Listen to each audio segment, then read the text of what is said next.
अभी हम आए हैं नलतर। ये रही ज़िंदगी की पहली बर्फ़। इन्होंने कहा मोहम्मद भाई आए तो जाना ही जाना है। इन पहाड़ों को अलविदा कहने का टाइम आ गया। रूम में कर्फ्यू लग चुके पुलिस का, रूम में शटर डाउन है और इस कद्दू के मनाजिर हैं।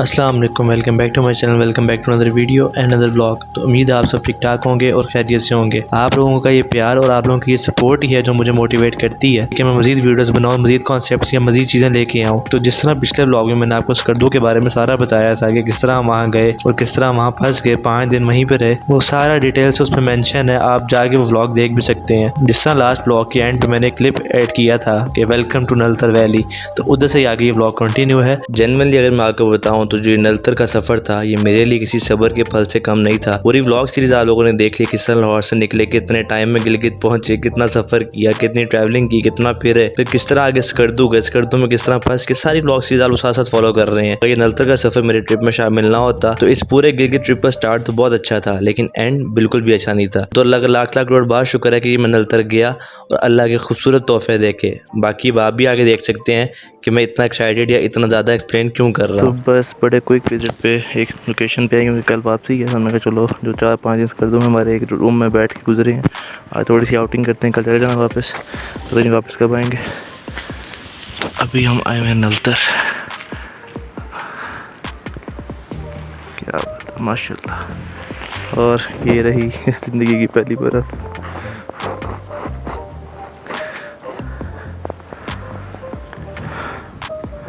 वाटर 5 पे आए हैं, वो सामने किया है। अभी जो बंदा साथ था थोड़े हैवी हैं तो पीछे उतर गए। बाकी बात को व्यू दिखाते हैं।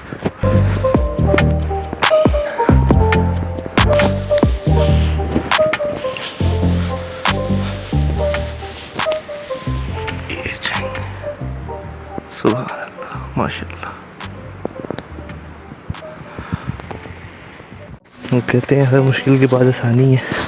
6 दिन स्कर्दू में शदीद कर्फ्यू में रह के एक ही रूम में बस बैठ के उठ के मोबाइल यूज़ करके दिन गुजार के जहाँ फिरने का प्लान था सब प्लान ज़ीरो। और कल की वापसी है लाहौर के लिए। और आज अल्लाह ताला ने क्या खूबसूरत तोहफ़ा रखा हुआ था, इसका आइडिया भी नहीं था। अल्हम्दुलिल्लाह रब्बिल आलमीन। 100% दुरुस्त जुमला, उसके हर काम में बेहतरी है। फुल बर्फ़, सुभान अल्लाह, अल्हम्दुलिल्लाह, माशाल्लाह। तो बस नलतर में आए हुए। मैं तो बहुत पीछे वो वहाँ के नीचे खड़ा हुआ था जहाँ तस्वीरें वगैरह खींची हैं।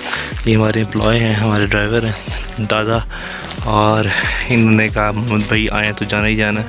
और मुझे इनकी बात पर इतना यकीन नहीं हुआ था क्योंकि मैं भी थोड़ा घबरा रहा था कि अच्छी खासी चढ़ाई थी।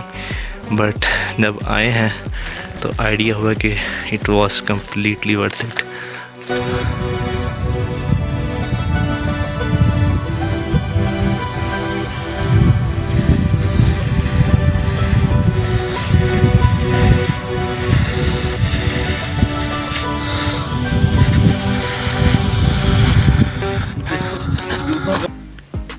तो बस फाइनली जो 2 हफ्ते पहले सफ़र शुरू हुआ था लाहौर से इस्लामाबाद, इस्लामाबाद से गिलगित, हुंजा, स्कर्दू, वो आज रात ख़त्म हो रहा है इंशाल्लाह। और कल सुबह की रवानगी है यहाँ से इस्लामाबाद के लिए। लेट्स सी कितना सफ़र है, क्या मामला हैं। अल्लाह करे थोड़ा जल्दी पहुँच जाए, बस हो गई, इस टाइम घर पहुँचना है क्योंकि स्कर्दू वाला जो टाइम गुजरा है वो आपको बैठ के प्रॉपर बताएंगे क्या मामला रहे।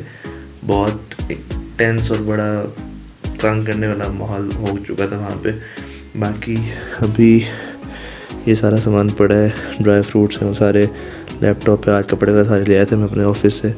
जैम चीज़ें जो चीज़ें यहाँ से ली हैं, ये सामान पड़ा है, कपड़े उसमें पड़े हैं, ये गंदे कपड़े पड़े हैं, ये सामान पड़ा है, सारा निकाल के पैक करना है और सब रेडी करना है।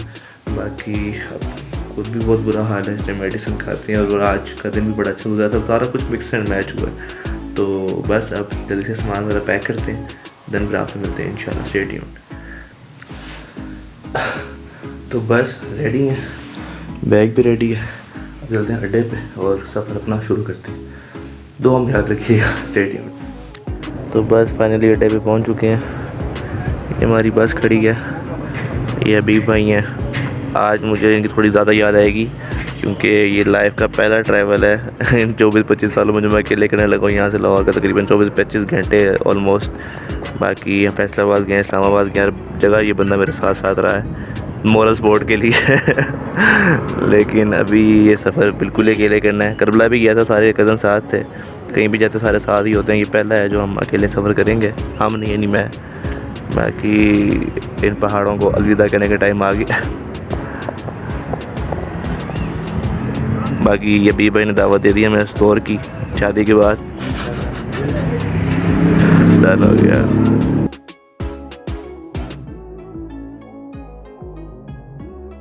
पिछले व्लॉग में मैं एक बात का जिक्र करना भूल गया था। जब मैं हुंजा गया तो मैं अपने स्टूडेंट्स के पास रहा था। वो स्टूडेंट जो मेरे लाहौर में एकेडमी के स्टूडेंट्स थे, उनका वहाँ घर था और एक रात के लिए मैं हुंजा गया और मैं उनके पास ही रहा। यकीन माने इतनी बेहतरीन मेहमान नवाजी उन्होंने की और बिल्कुल घर वाला माहौल मुझे फील करवाया। तो अगेन इस व्लॉग में उन बच्चों का बहुत ज़्यादा शुक्रिया। तो बस ये गिलगित व्लॉग सीरीज़ का लास्ट पार्ट था। उम्मीद है आप लोगों को ये पार्ट भी बहुत ज़्यादा अच्छा लगा होगा। बेशक जब स्कर्दू में हालात ख़राब हुए तो घर की याद आने लगी थी कि किसी तरीके से घर पहुँच जाए, लेकिन जिस दिन गिलगित से निकल रहे थे तो यकीन माने दिल एक अजीब सी कैफियत में गया हुआ था कि अल्लाह ताला के इतने खूबसूरत तोहफों से हमारा मुल्क भरा हुआ है। मेरा तो ये ज़िंदगी का पहला एक्सपीरियंस था और मेरी ख्वाहिश है कि मैं दोबारा यहाँ जाऊँ। ये खूबसूरत वादियाँ, ये खूबसूरत पहाड़, ये खूबसूरत लोग, इतने मेहमान नवाज लोग, इतने अच्छे लोग। मेरी कोशिश तो यही है कि अगली दफ़ा मुझे दोबारा मौका मिले तो मैं दोबारा के लिए जाऊँ और उसको अच्छे तरीके से जितना मैं ज़्यादा एक्सप्लोर कर सकता हूँ मैं खुद भी एक्सप्लोर करूँ और आप लोगों को जितना दिखा सकता हूँ आप लोगों को भी दिखाऊँ। तो उम्मीद है आपको मेरी बातें और ये व्लॉग अच्छा लगा होगा। अगर आपको ये व्लॉग अच्छा लगे तो उसको लाइक शेयर कमेंट जो दिल करते हैं आप करें। चैनल पर नए चैनल को सब्सक्राइब करें और हम 500 के बहुत ज़्यादा करीब हो चुके हैं तो उसको ज़्यादा से ज़्यादा शेयर करें। मुझे अपनी दुआ में याद रखें। आपसे मुलाकात होती है अगली वीडियोज़ या अगले व्लॉग में। अगली वीडियोज़ या अगले व्लॉग के लिए स्टे ट्यून्ड। टिल देन अल्लाह हाफिज़।